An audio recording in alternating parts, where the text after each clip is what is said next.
আমি আমার স্বামীর দ্বিতীয় স্ত্রী।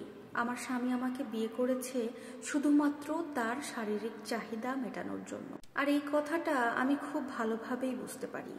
আমার স্বামীর প্রথম স্ত্রীর সাথে ডিভোর্স হয়েছে আমাদের বিয়ের 5 মাস আগে, কিন্তু তাদের এই ডিভোর্সটা কেন হলো, কি কারণে হয়েছে, এটা আসলে কেউই জানে না। আমি বারবার জানতে চাওয়ার পরেও কেউ আমাকে বলেনি। আমি আমার শাশুড়ি মাকে অনেকবার জিজ্ঞেস করেছি, কিন্তু কোনো লাভ হয়নি।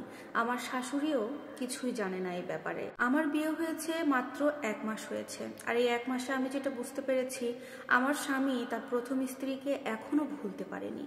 আমি বুঝতে পারি আমার স্বামী তার প্রথম স্ত্রীকে এখনো ভালোবাসে। আমার স্বামী তার প্রথম স্ত্রীর সাথে টানা 2 বছর প্রেম করে তাকে বিয়ে করে এনেই বাড়িতে তোলে।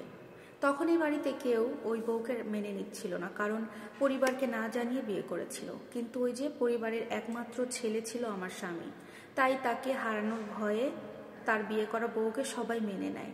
আর আমার স্বামীর প্রথম স্ত্রীর সাথে এই 2টা বছর খুব ভালোভাবেই সংসার কেটেছে।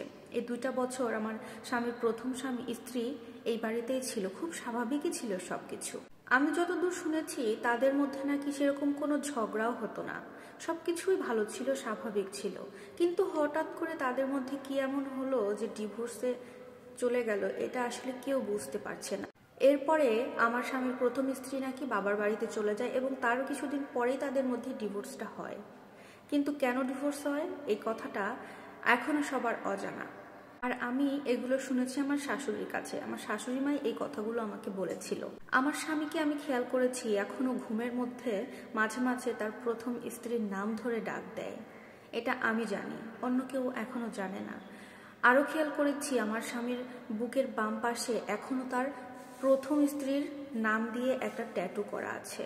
শুনেছি আমার স্বামীর প্রথম স্ত্রীকে তার জন্মদিনে সারপ্রাইজ দিতে তার বুকের বাঁ পাশে তার নামটা ট্যাটু করেছিল। এখনো সেটা সেভাবেই রয়ে গেছে। কিন্তু তাদের এই ডিভোর্সের কারণ কেউ বুঝতে পারে না, অথচ কোনো না কোনো রহস্য কিন্তু ঠিকই আছে এই ডিভোর্সের পেছনে। আমার বাবা অনেক গরিব। আমার বাবা দিন আনে দিন খায়, মানুষের বাড়িতে কাজ করে খায়। কোনো ভাই নেই আমার, আমরা ছিলাম 3 বোন। আমাদের 3 বোনকে নিয়ে আমার বাবার খুব হিমশিম খেতে হচ্ছিল।